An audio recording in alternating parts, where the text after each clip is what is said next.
Students, today we are talking about analytic function. Analytic function, it is the second chapter of complex analysis.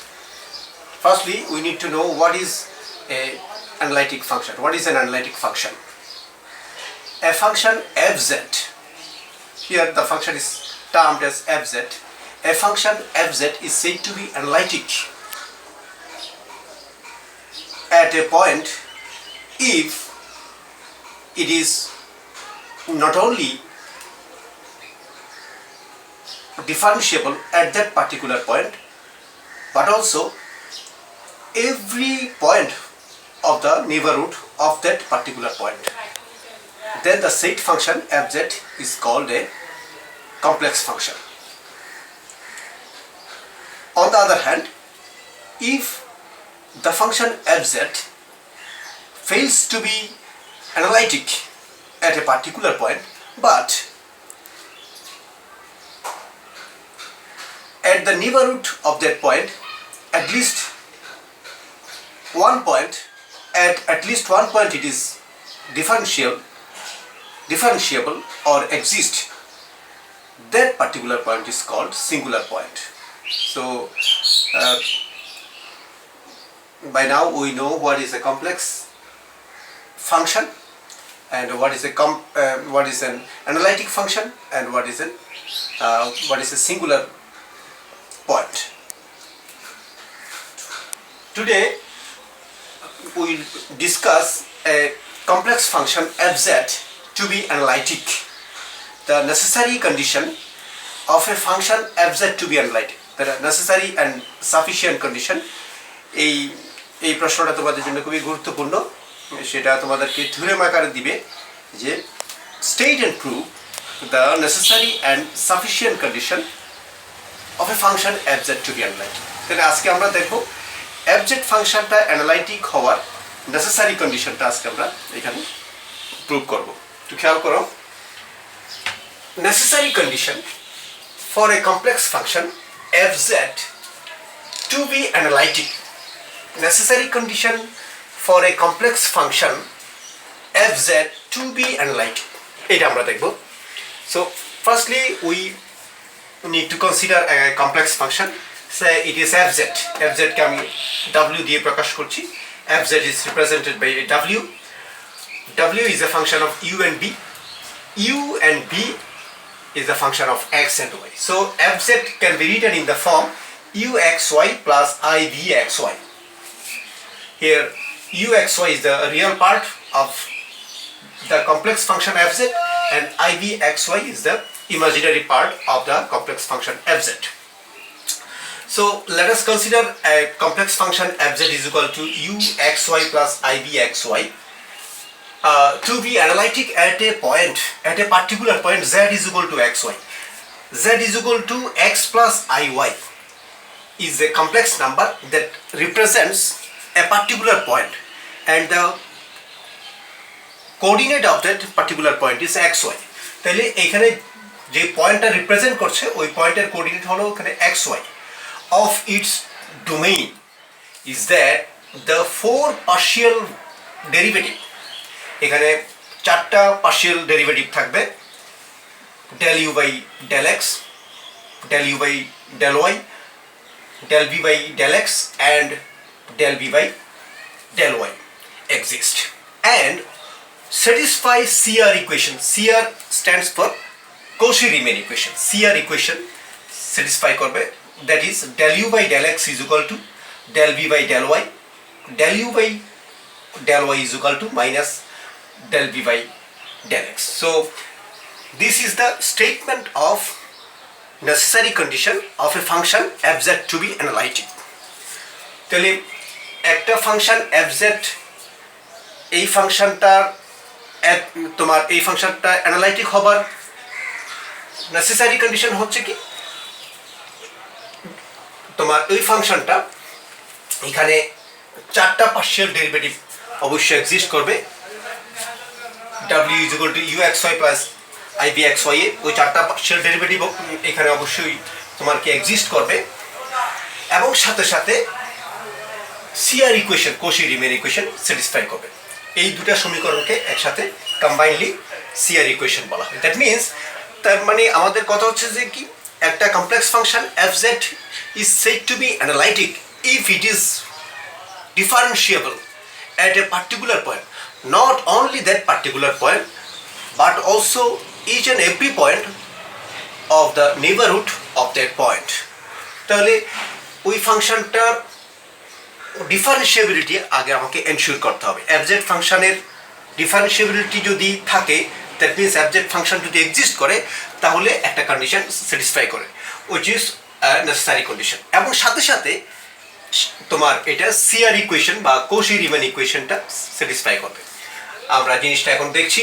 So fz function যদি differentiable হয় বা exist করে, তাহলে তোমার fz can be written in the form f prime z is equal to limit del z tends to 0। আমাদের যে মূল form, যেটা ডিফারেন্সিয়েবিলিটির যে মূল ফর্ম, ওই ফর্ম থেকে আমরা লিখছি limit del z tends to 0 f z plus del z minus f z divided by del z। এটাকে আমরা একটু সিম্পলিফাই করবো, জিনিসটাকে একটু রিডিউস করলে limit del x tends to 0 এবং del y tends to 0, since del z implies del x plus I del y। তাহলে এই দুইটাকে আমরা লিমিটের মাধ্যমে লিখলাম। এখানে z কে আমরা তোমার এই জিনিসটাকে f z plus del z, এটাকে আমরা লিখছি u x plus del x, y plus del y। ঠিক একইভাবে i v x plus del x y plus del y minus এই যে minus fz is equal to uxy plus ivxy, মানে fz is uxy plus ivxy এবং fz plus del z হচ্ছে এটা দিয়ে আমরা অ্যাকর্ডিংলি জিনিসটাকে রিপ্লেস করলাম এবং নিচে del z কে রিপ্লেস করলাম del x plus I del y। So this is equation number 1। আমি আরেকটু রিপিট করছি, fz plus del z minus fz divided by del z limit del z tends to 0, এটা হচ্ছে যেটা ডিফারেন্সিয়েবিলিটির যেটা নর্মাল ফর্ম, যেটা সেটা। তো এটাকে আমরা এখানে fz plus del z কে আমরা এটা দিয়ে রিপ্লেস করলাম, আর fz তো আছে এটা। Since fz is analytic, so f prime z exists, সেটা আমাদের according to definition we know fz টা অবশ্যই এখানে তোমার fz যদি অ্যানালাইটিক হয়, দেন তার ডিফারেন্সিয়েবিলিটি অবশ্যই এক্সিস্ট করবে। দ্যাট মিনস একটা পার্টিকুলার পয়েন্ট, ওই পয়েন্টটা হচ্ছে এখানে এক্স ওয়াই। আমরা এখন তার তোমার একটা পোর্শন আমাদের হয়ে গেল, নেসেসারি কন্ডিশনের একটা পোর্শন আমরা তোমার এনশিওর করলাম, এস্টাবলিশ করলাম, উইচ ইজ কি fz ফাংশনটা এক্সিস্ট করে। দ্যাট মিনস fz ফাংশনটা differentiable at a particular point. Here the particular point is xy. এরপর সেকেন্ড পোর্শন যেটা সিআর ইকুয়েশন, এটা আমরা এস্টাবলিশ করব by considering two cases. Case number 1, along real axis x অক্ষ বরাবর, x axis বরাবর we have del y is equal to 0, del x tends to 0। x অক্ষ বরাবর y is absent, so here del x tends to 0। del x এর মান আমরা শূন্যের কাছাকাছি, মানে here in this case del x is the limit and the limit is del x tends to 0 where del y is absent, here del y is equal to 0। তাহলে এখন এক নং সমীকরণে আমি without replacing del y is equal to 0 and by taking limit del x tends to 0 along the real axis, তাহলে এক নম্বর সমীকরণে আমি del y is equal to 0 replace করলে আমি এই লাইনটা পাচ্ছি। জাস্ট সিম্পলি কিছু না, এইখানে del y এর জায়গাতে শূন্য বসালে আমি এই লাইনটা পাই। এই লাইনটাকে আমি তোমার এখান থেকে তুমি দেখো এখানে আমরা by replacing del y is equal to 0 we get this line, এবং এরপর থেকে এই লাইনটাকে আমরা দুইটা ভাগে ভাগ করে লিখতে পারি, real and imaginary portion. Limit del x tends to 0 u x plus del x, এবং সাথে সাথে আছে তোমার এখানে ux plus del x, এখানে y থাকবে একটা, এখানে একটা y থাকবে অবভিয়াসলি, y থাকবে এখানে প্লাস এখানে এটা হচ্ছে মাইনাস ইউ থাকবে। এখন ঠিক আছে, জাস্ট আমি রিয়েল পার্ট এবং ইমাজিনারি পার্টকে আলাদা আলাদা করে এই লাইন থেকে লিখলাম। Just separating real and imaginary part, we can write down this line, which is limit del x tends to 0 u x plus del x y minus u x y এটা নিলাম divided by del x plus I গুলো তোমার I common নিয়ে আমি limit del x tends to 0 v x plus del x y minus v x y সেটা লিখলাম। এরপর থেকে আমি জিনিসটা তার মানে এই জিনিসটাকে আমি লিখতে পারছি কি, this can be written del u by del x plus I এটাকে লিখতে পারবো del v by del x according to the first principle of derivative। এগুলো এসব তোমরা জানো। Okay, so we now get equation number 2. Similarly, by considering case 2 তে along the imaginary axis, that means y axis, we have to take del x is equal to 0 and the limit del y tends to 0. তাহলে এক নম্বর সমীকরণে আমরা del x is equal to 0 replace করলাম by taking limit del y tends to 0। তাহলে আমরা এই লাইনটা পাচ্ছি। এই লাইনটাকে আমরা ওই আগের মতোই রিয়েল এবং ইমাজিনারি পার্টকে আমি এখানে আলাদাভাবে লিখলাম, সিম্পল। এখানে আই আই চলে যায়, ইউ ইউ এবং ভিভি গুলো তোমাকে আলাদা আলাদা করে লিখলাম। এখানে লিমিট হচ্ছে del y tends to 0, limit del y tends to 0 u x y plus del y minus u x y divided by I del y plus limit del y tends to 0 u x y plus del y minus v x y divided by del y। এটা ঠিক আগের লাইনটা একটু খেয়াল করলেই বুঝতে পারবে। Real এবং ইমাজিনারি পার্ট এখানে আলাদা করলাম, এখানে আই আই ক্যান্সেলেশন হয়। তাহলে এখান থেকে আমরা এই লাইন থেকে আমরা লিখতে পারি কি, f prime z is equal to 1 by i আছে এখানে, এই জিনিসটাকে আমরা লিখতে পারবো del u by del y এবং এই জিনিসটাকে লিখতে পারবো del v by del y। এখন 1 by i can be replaced as minus i, you know I square is equal to minus 1, so 1 by I is equal to minus I, so minus I del u by del y plus del v by del y, which is equation number 3. So we get equation number 1, 2 and 3.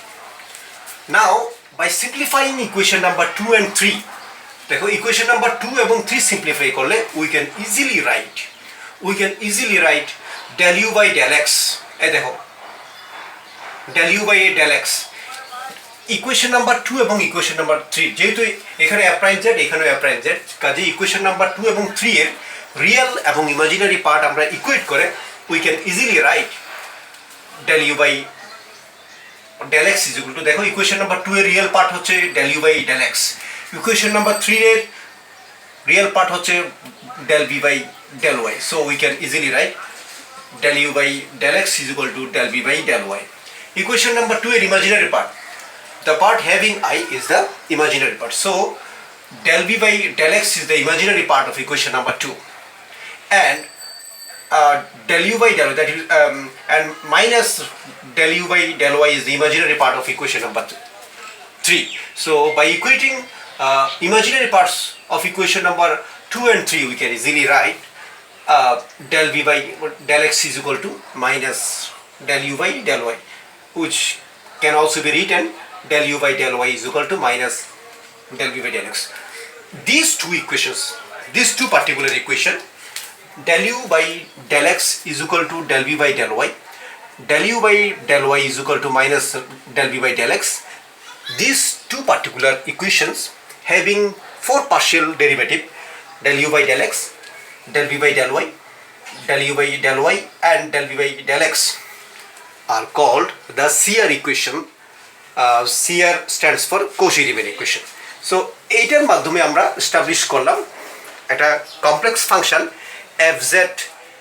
fz ফাংশনটা কখন analytic হবে, কখন একটা ফাংশনকে আমরা singular point বলবো, কখন ওই ফাংশনটার মানে অ্যানালাইটিসিটি আমরা টেস্ট করতে পারি কি করে, ওই ফাংশনটা that function must be differentiable and it must satisfy CR equation. এই দুইটা জিনিস আমরা নেসেসারি কন্ডিশনে আমরা তোমার এস্টাবলিশ করে দেখালাম আজকে।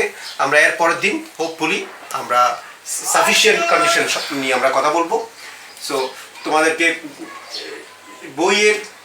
মূল বই বলতে এখানে I can refer complex analysis by mister Haridas Haldar sir, professor Haridas Haldar, or complex analysis by Titas publication. এই দুটা বইয়ের থেকে তোমরা রেফারেন্স হিসেবে নিতে পারো। So till then stay safe এবং এর মধ্য থেকে স্টাডি করতে থাকো। এর পরের ক্লাসে আমরা আরও বিস্তারিত আলোচনা করবো এবং পরবর্তীতে আরও কিছু প্রবলেম এই চ্যাপ্টার থেকে আমরা সলভ করব। So till then stay safe, thank you.